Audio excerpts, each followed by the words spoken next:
Hello there, this is going to be a Chapter 14 review.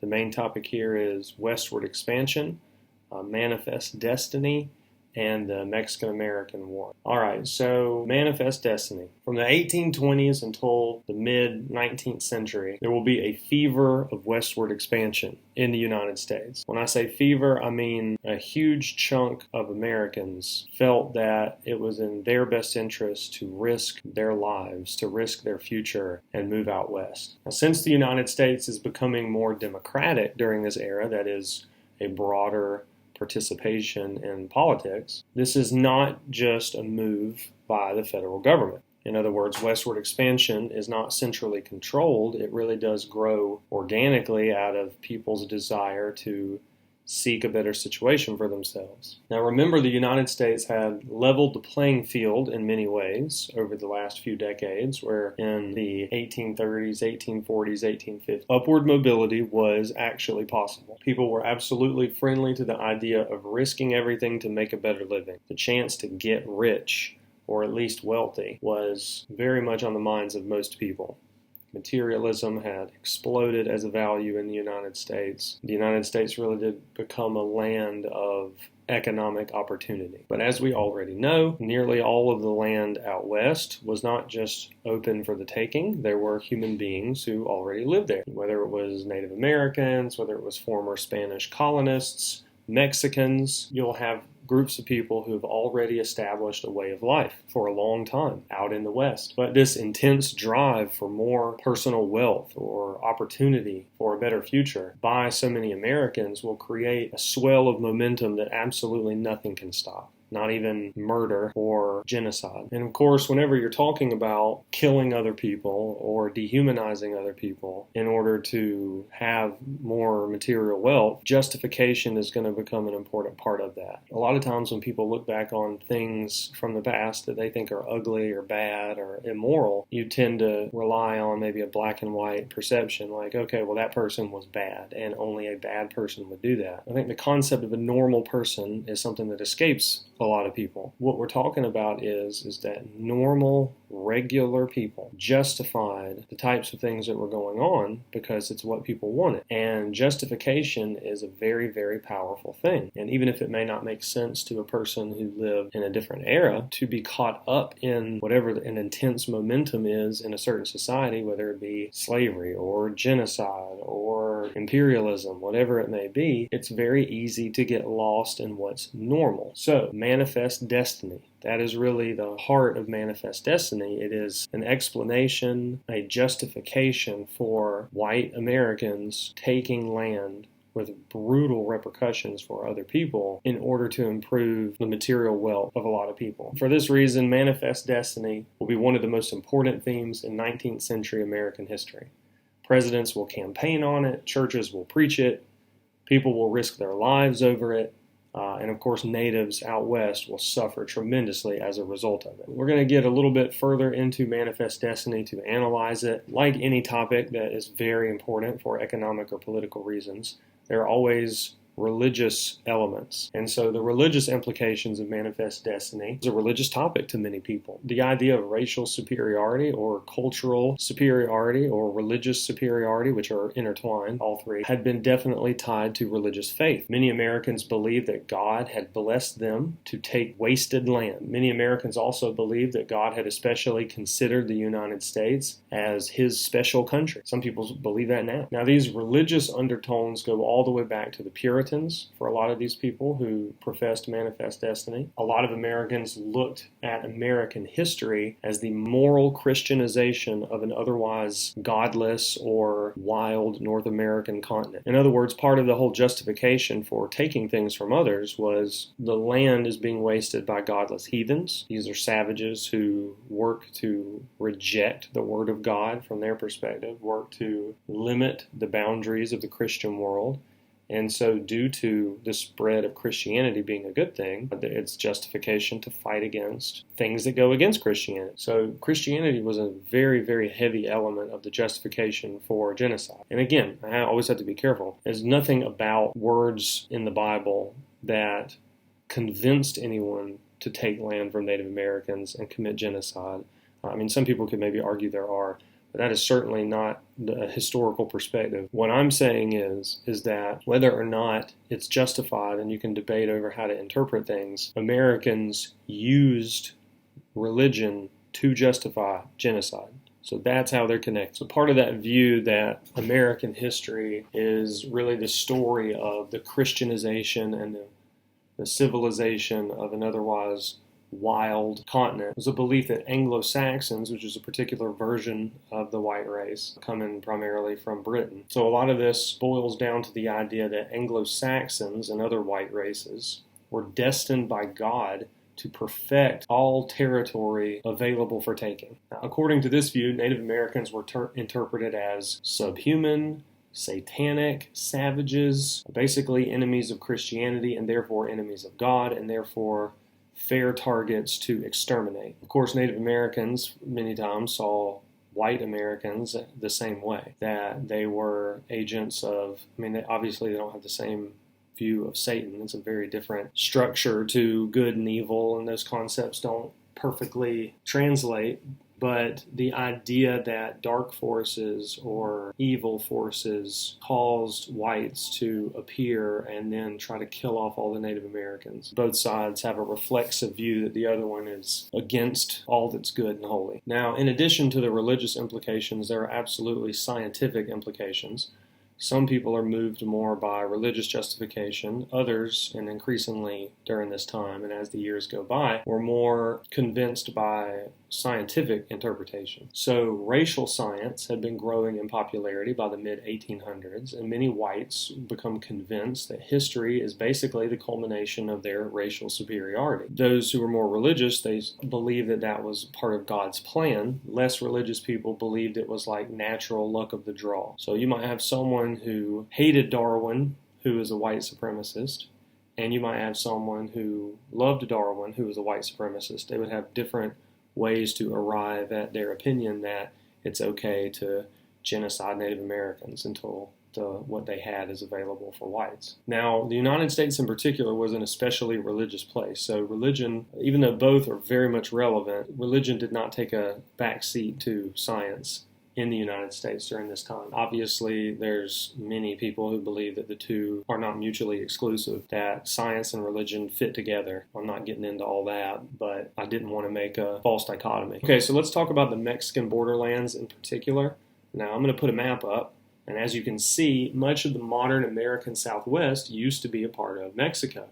For a while, many Americans believed that their racial superiority would somehow lead this part of the world, the American Southwest, into basically just falling into American hands. Most Americans, for a while, believed that it wouldn't require any violent conquest. They believed that maybe something similar to the Louisiana Purchase. Maybe they had no specific thoughts about how it would happen. They just sort of had faith that in the future the United States will fill out its borders and much of what is now the American Southwest would be part of the United States, one way or another. But as the thirsty American economy grew and racial attitudes hardened in the Western world, the United States decided that waiting wasn't such a good idea. Eventually, the United States will move to invade Mexico and annex, that is, just take, much of its land. If you remember, much of the age of exploration, way back in the day, Christopher Columbus and beyond, was led by Spain. Spain is going to experience several revolutions in their former colonies. One such revolution will be an independence movement in modern-day Mexico. And by 1821, Mexico will be an independent country. Now, as Mexico looks to secure itself as a stable country, it will look to attract American settlers into parts of its territory. Now, Texas is a place where many Americans moved to, which was governed by part of Mexico. Now, certain wealthy American families were given charters, like back in the English colonies, to settle Texas, and these charters were given out by the Mexican government. But eventually, cultural differences are going to lead to problems. For one, Catholic versus Protestant. All right, Mexico is Catholic. Mexico prefers a Catholic religion in its country. Most Americans, by far, are Protestant, and so those Americans that the Mexicans wanted to attract to help settle Texas and create a good tax base from there, they were Protestant. So enforcing Catholicism was very, very unpopular with a lot of the Protestants. To be specific, Mexico banned Protestant churches, so obviously no religious freedom. Now, of course, most of the Americans who immigrated there knew about it ahead of time. It wasn't a bait and switch. But still, eventually that's going to cause unhappiness, which is, of course, an understatement. Now, another big problem for many Americans, the American immigrants in Texas, was that in 1829, Mexico will outlaw, abolish slavery. That's going to outrage many American immigrants and lead to illegal slaveholding. Not only will there be illegal slaveholding, but you'll actually have illegal immigrants, so Americans who cross the border into Mexico illegally. A lot of times they'll have slaves with them, and they'll set up pro-American communities that have more loyalty to the United States than Mexico, and they don't really pay their taxes, and they don't really contribute to the system the way that Mexico wanted. And so eventually Mexico will see what's going on. They'll change their mind about immigration, and they'll try to set up more restrictions to limit legal and, of course, illegal immigration coming into Mexico from the United States. Now, despite laws to prevent it, you're going to have waves of illegal American immigrants pouring over the border and, like I said, bringing slaves with them many times. Trying to fight this illegal immigration, Mexico realizes it was a waste of time, so they're going to repeal the ban in 1833 and try to find another strategy. And so all this is going to remain controversial. Texas was inhabited by mostly former American immigrants. They are constantly working to get more autonomy for Texas, that is self-government, from the Mexican federal government. But Mexico, like the United States, was centralizing authority under the federal government. They wanted to be stronger and more resilient and capable of defending themselves against international threats, just like the United States. So this conflict between Texas and the Mexican federal government will become worse. Many Texans are going to refuse to pay taxes. Eventually, a Mexican army will be sent to Texas in order to force them to start paying their taxes. Now, this army will actually be engaged by a rebellion, and the beginning of the Texas independence movement was underway. Let's talk about Texas, the country, which, it's called the Lone Star State for a reason. It was its own independent country. And Texas issued a Declaration of Independence on March 2nd, 1835, but the Mexican government had other ideas. Obviously, they did not recognize this independence, and they're going to send a larger army to put this rebellion down. Now, this is when you've heard of the Alamo that's in San Antonio. It makes its way into history. That's when 187 defenders of a small mission known as the Alamo, they were killed by the Mexican army. Now, the Mexicans won another victory at a place called Goliad, but the Mexican victories were very costly. So if you know anything about a Pyrrhic victory, some say that these might have been Pyrrhic victories. At the very least, they were not decisive. The Mexican army lost many more men than it killed. And eventually, the charismatic Sam Houston will enter into history. The Texas independence movement, after these defeats, will reorganize and then successfully wage a war against the Mexican army. Texans were joined by volunteers from the United States. Eventually, the Texans kicked the Mexican army out of Texas and then established its own independent government. Texas would remain independent for about 10 years, but always had an idea to join the United States at some point. I get a lot of questions about, why did Texas eventually join the United States? Even at the very beginning, most involved in the Texas independence movement saw it as a transition to go over to the United States. Mexican-American War, that's one of the backdrops for the Mexican-American War. Annexing Texas will become a significant issue in American politics. So the time that Texas is independent, the United States adding it, there's a lot of domestic issues on why it took so long, American domestic issues. For instance, the whole slave state versus free state debate. Texas, of course, wanted to be added as a slave state because slavery was very important to Texas culture early on. James Polk, who was the 11th U.S. president, will push extremely hard for American westward expansion and, of course, with it, the annexation of Texas. Now, more than just Texas, the Polk administration wanted to annex Southern California. Well, California in general. San Diego, San Francisco, these were part of Mexico. Also up in the northwest, the Oregon Territory, they wanted to fully Americanize it, which stretches into modern-day Canada. Now, the U.S. began pressuring Britain, which was much more powerful than the United States still at this time, but Britain agreed to split the territory where the current border of Washington and Canada exists today. So that's when the border was settled there. Now, the United States thought it could be much more aggressive with Mexico because Mexico was even more vulnerable than the United States. So the U.S. will seek to provoke a war with Mexico in order to justify invading and then getting the desired territory. The United States will annex Texas finally in 1845. Now this, of course, was a problem for Mexico because Mexico never officially recognized Texas independence. They still saw it as a place that was in rebellion. So from the Mexican perspective, the United States just unilaterally decided that it was going to get territory that Mexico still considered part of its own. So to make the issue even more controversial, the United States decided to redefine the border of Texas to make it so far south and so far west that it had nothing to do with the territory that was formerly disputed. The United States wanted to make the southern border of Texas the Rio Grande River, which that would include some completely Mexican towns where there were nearly no white people at all. Santa Fe, for instance, was never considered part of Texas. It was overwhelmingly mestizo demographically. So once this happens, Mexico eventually breaks off diplomatic relations with the United States. Pretty much said that, hey, the United States is just a land stealer. There's no honest conversation that can be had. They're just going to say whatever they can to get more of our land. The United States is going to send an army to secure its new land acquisition. And then while all this was going on, send an insulting offer to buy California and several other parts of Mexico. Now, public opinion in Mexico was obviously against this. The United States was humiliating Mexican national pride. Now, the American diplomats sent to Mexico, diplomats were the ones who were supposed to try to find like a solution other than war, or you would think they were. So this is what the American diplomats said. This is a quote: "We can never get along with them, Mexico, until we have given them a good drubbing," or like a beating. So that gives you a great indication of, what's going on in the United States at the time. Now, President Polk knew that by sending the American army into the disputed territory south of Texas, this might provoke a response from Mexico, which is what he wanted. So for a while, Mexico actually did not respond aggressively. So for a while, this didn't work because Mexico actually didn't retaliate, and that thirst for more land from the United States never went away. So Polk and his administration will decide that, well, okay, fine. If Mexico won't give us our justification, we're just going to take it anyway. So even though Polk did decide to ask Congress for war without a provocation, the Mexican government, from its perspective, was defending its own territory, which was about to be taken by the United States, decided that it was going to do something about it militarily, and that was very convenient for the President Polk.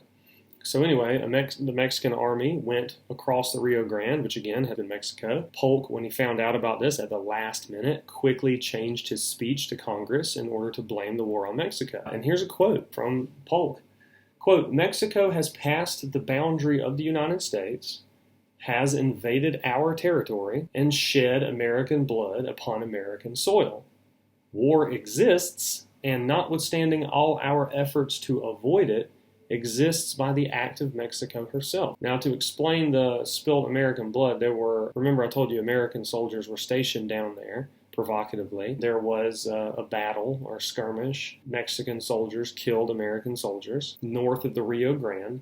But I mean, you can see what's going on. So, as you can see by this point, values, culture, priorities, things have changed in the United States a lot since the days of the Founding Fathers. So a little bit of background on Mexico. By the time the United States invaded Mexico, which Mexico was already at war with Native Americans and had been in a similar fashion to what the United States was doing. They had been struggling to unite as a country for a while. They had a revolving door of political leaders. They're also a poor country. And so, of course, that makes fighting a war much more difficult. Not stabilized, not centralized, not a lot of money, which you need to fight. So when war breaks out, the United States has a better equipped military, but it's actually, at the beginning, the American military is smaller than the Mexican military. The initial force for the Americans is about 7,200 men. And then the Mexican force is about 32,000. The American army is in bad shape during this time, especially compared to more modern standards. But the Mexican government and their army is in even worse shape. The United States will invade Mexico and capture all the territory it initially demanded as part of Texas. But Mexico will refuse to sign a treaty because it doesn't want its land to be taken. And so the U.S., in order to force the Mexicans to quit, will actually invade deep into Mexico. They'll even launch an amphibious invasion of Veracruz and occupy Mexico City. Finally, Mexico signed a peace treaty in 1848 that gave the United States Texas and literally half of Mexico's entire territory, which is the current southwestern United States. Now, before this war is over, obviously the military is going to grow. 13,000 Americans died. Most of those, though, were from disease, which, again, for most of human history, most battle deaths are from disease. Now, I'm going to put it into context. The next video is going to be about the lead up to the Civil War. The Mexican-American War is part of the story of the lead up to the Civil War, the causes of the Civil War. So the section here I have, it's called the Mexican-American War and the Division in the Union. The last thing to keep in mind about the Mexican War is to understand what it led to later. Long story short, it's going to throw gas on the fire of the issue of slavery and westward expansion. Now, John C. Calhoun, who we're going to talk a lot about in the next video, he said that Mexico was, quote, the forbidden fruit. The penalty of eating it would be to subject our institutions to political death. Basically saying, by acquiring all this new land, we're exacerbating this very sensitive debate on what we should do with new land. Now, one of my favorite history books has a nice way of putting it. So here's another quote from a different history book. Quote, wars have a way of corrupting ideals and breeding new wars, often in unforeseen ways. America's victory over Mexico and its acquisition of territory gave rise to quarrels, fights, over the newly acquired lands. These quarrels set in motion a series of disputes that would culminate in a crisis of the Union. Great quote.